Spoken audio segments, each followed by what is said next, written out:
Congresso dos Portos de Língua Portuguesa traz discussões do setor para Itajaí. Parlamentar quer que condutores tenham acesso a processos pelo site do Detran. Vereador apoia redução no repasse de verbas para câmaras municipais. Itajaí realiza primeiro encontro municipal de vigilância das doenças e agravos não transmissíveis. 18 de abril de 2016, o Jornal da Câmara começa agora.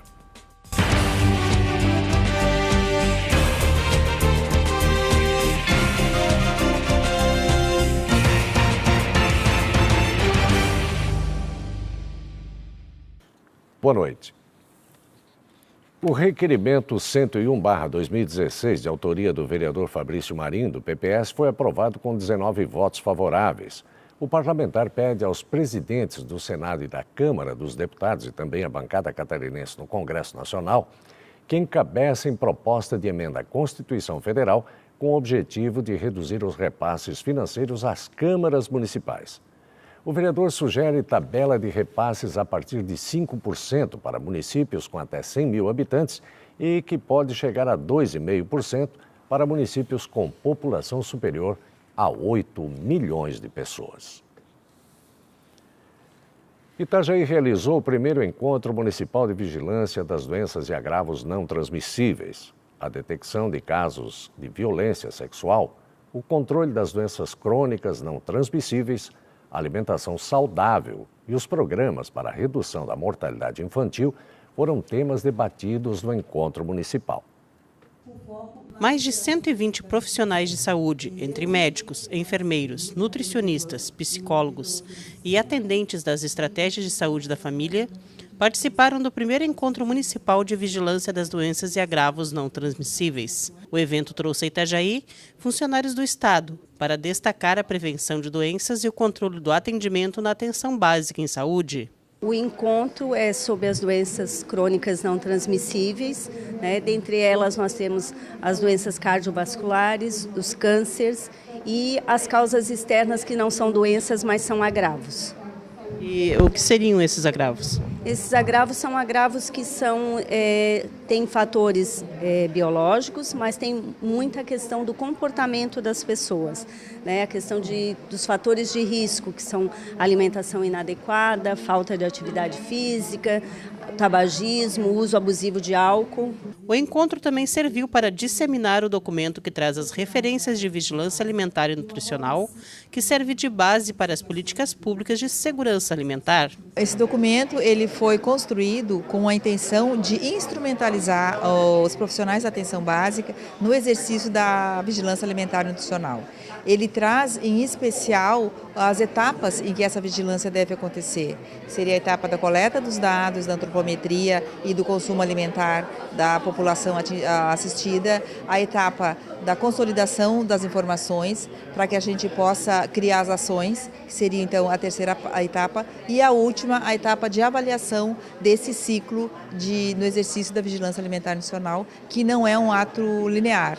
Ele ocorre em ciclos e precisa ser retroalimentado e avaliado. Todas as unidades de saúde têm a questão de formação dos profissionais de saúde para estímulo à amamentação, né? no mínimo até os 6 meses de idade da criança, até 2 anos, que é o que é preconizado pelo Ministério da Saúde, com a introdução correta da alimentação complementar de forma saudável, com as recomendações do Ministério da Saúde. Então, todos têm o manual de orientação do Ministério da Saúde, todas as equipes de saúde têm o saber da importância da questão do estímulo à amamentação, ao aleitamento materno, para que essa criança tenha uma boa desenvoltura, uma boa saúde, uma boa qualidade de vida. Conforme o secretário de Saúde de Itajaí, a meta do encontro é capacitar continuamente os servidores para a melhoria dos índices de atendimento em saúde e a redução da mortalidade infantil. Existe uma grande necessidade de nós melhorarmos a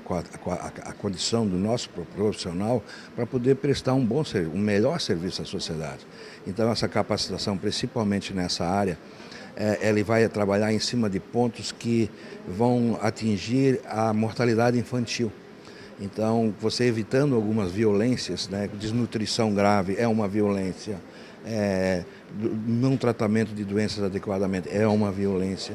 Isso faz com que ocorram óbitos, principalmente da mortalidade infantil, e é uma das metas que nós temos nos propondo a diminuir, porque o nosso número ainda não é um número satisfatório. A mortalidade infantil de Itajaí tem preocupado desde 2013, quando ela atingiu um pico de quase 18 mortes entre as crianças, em 1.000 crianças antes de completarem um ano. Ela teve uma queda importante no ano seguinte e agora ela voltou a subir. Então, quando isso ocorre, todas as autoridades sanitárias, o gestor, os trabalhadores de saúde, devem buscar identificar as causas, os elementos, os fatores que levam a fazer com que as nossas crianças estejam morrendo antes de completar um ano. Isso envolve avaliar a assistência pré-natal, como é que as gestantes estão sendo atendidas, a qualidade desse atendimento, o acesso das gestantes ao pré-natal, o que está ocorrendo no momento do parto, a assistência perinatal, os eventos que ocorrem ao redor do nascimento dessa criança, no hospital ainda e os primeiros momentos após o nascimento, e o acompanhamento dessa criança até completar um ano, que é a sua fase mais vulnerável. De acordo com o médico responsável pela área de saúde da criança da Secretaria Estadual, a redução da mortalidade infantil passa pelo adequado pré-natal. A mortalidade infantil nossa é mais devido a doenças do pré-natal devido a problema do pré-natal e devido a também na atenção à criança que nasce, né, o recém-nascido. A nossa mortalidade de criança maior, mais de um mês, que seria o que a gente chama de pós-neonatal, é muito pequena, né, que seriam as devido ao ambiente, como desnutrição, né, que era o maior, diarreias, pneumonias. Então essa mortalidade baixou. Agora nós estamos trabalhando mais com a mortalidade da criança recém-nascida. Já para a nutricionista do Hospital Infantil Joana de Guzmão, de Florianópolis, as crianças de qualquer idade que apresentem doenças, como câncer, por exemplo, devem ter um cuidado especial na sequência do tratamento em casa após a internação hospitalar. Essas crianças, elas internam para fazer o tratamento e a gente faz a avaliação do estado nutricional, e para ter o acompanhamento é necessário que a ponta, ou seja, as unidades de saúde no município de origem, considerando que o hospital infantil ela atende o estado todo, então a ponta ela tem que dar o seguimento a esse tratamento das crianças, o acompanhamento tanto do estado nutricional como também do quadro clínico dessas crianças. Estão abertas as inscrições para o concurso fotográfico Paisagens Culturais de Itajaí. A seleção é aberta ao público em geral e tem como tema as heranças culturais na arquitetura, culinária, costumes, vestimentas e artes, entre outros. Para participar é preciso enviar a foto até o dia 29 para o e-mail cdmh.paisagens@gmail.com. Mais informações no site da Prefeitura de Itajaí. E você vai ver em instantes, Congresso dos Portos de Língua Portuguesa traz discussões no setor para Itajaí. É depois do intervalo aqui no Jornal da Câmara. Até já. Repolitizar é a nossa nova maneira de fazer política. A Câmara de Vereadores de Itajaí definiu medidas sérias nesta atual gestão. Com o Plano Câmara Sustentável, houve uma reforma administrativa e tivemos uma melhor gestão de recursos. Isso rendeu economia de 30% na verba anual da Câmara e foram devolvidos mais de 10 milhões de reais para a Prefeitura. Isso mostra uma gestão eficiente, comprometida e com resultados consistentes. Venha com a gente repolitizar.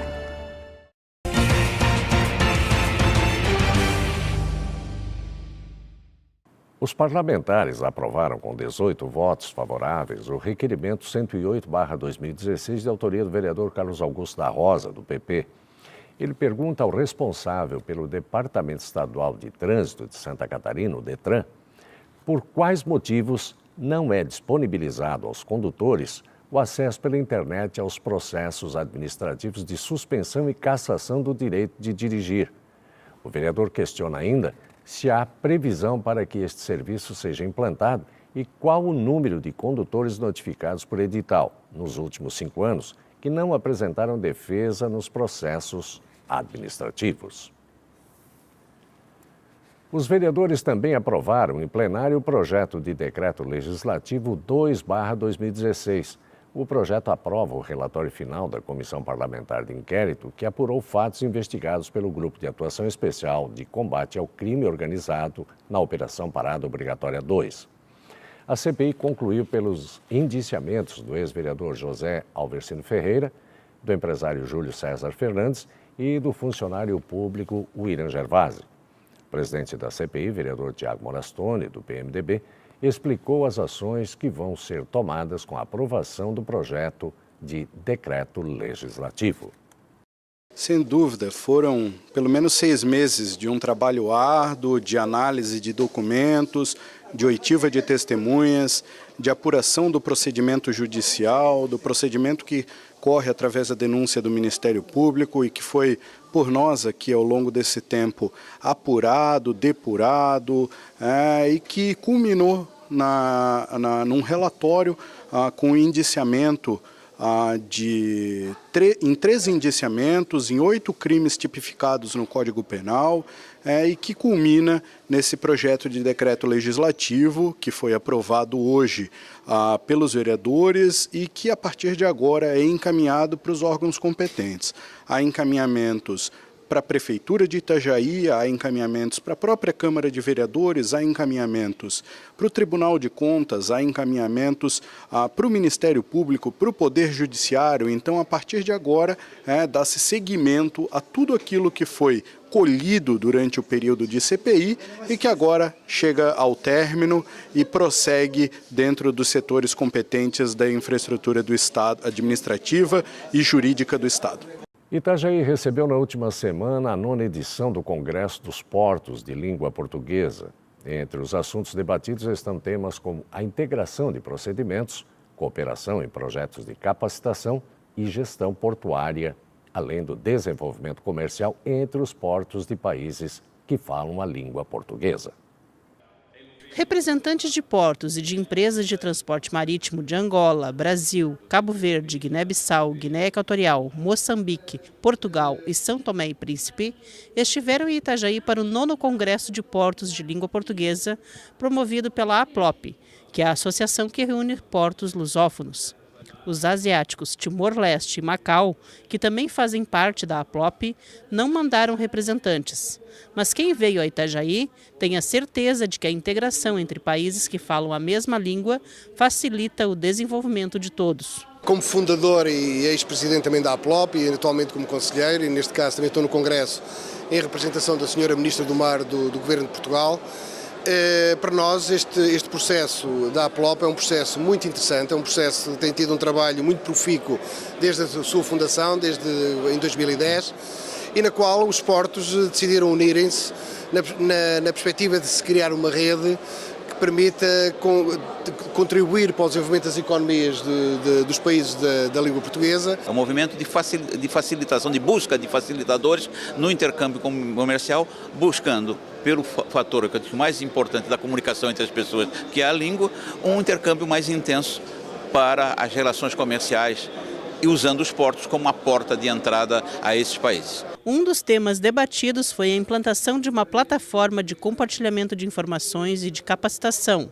e também a criação de um selo de qualidade da Associação dos Portos de Língua Portuguesa, com o objetivo de melhorar a qualidade dos serviços portuários no mundo inteiro. Nós estamos convencidos que há espaço para crescer e, para isso, vamos propor ao Congresso, apresentar ao Congresso, a criação da marca APLOP, que é uma marca que cada porto se preparará para ser outorgada por um organismo de certificação internacional. Marca é essa que, quando um porto é detentor da marca, significa que tem mecanismos de facilitação do comércio nesse porto e entre esse porto e outros portos de língua portuguesa. Vamos estabelecer 3 níveis da marca, o nível bronze, o nível prata e o nível ouro. Quem atingir o nível ouro está no top da facilitação do comércio entre portos de língua portuguesa, com toda a tramitação processual por via eletrónica, permitindo um rápido desembaraço das mercadorias e dos navios e, com isso, criando competitividade para os portos que falam português. O que é que nós precisamos avaliar? É avaliar quais são as potencialidades de cada um dos países. quais são os produtos exportáveis ou importáveis em cada um dos países e trazer sinergias para que ganhemos valor acrescentado nas relações econômicas entre os diferentes países. Então, este é o grande propósito que nós temos e esta associação é uma plataforma de excelência para isso. Cada país tem a sua especificidade, tem as suas normas aduaneiras e projetos próprios de desenvolvimento. Então, a questão dessa associação é uniformizar os acordos para que haja um comércio livre sem barreiras, ou pelo menos evitando as barreiras entre os países membros dessa comunidade. E também para a facilitação do comércio entre os países membros, porque o país produz umas coisas, não pode produzir tudo, Angola também produz algumas, e Portugal outras, e o intercâmbio é para todos uma mais-valia. O Congresso também debateu o papel das alfândegas na facilitação aduaneira, o direito internacional sobre portos e domínio portuário e o desenvolvimento do transporte marítimo entre os países de língua portuguesa. E o Jornal da Câmara de hoje fica por aqui, mas você também pode assistir a essa edição pelo YouTube, no canal da Câmara de Vereadores de Itajaí. Uma excelente noite e até amanhã.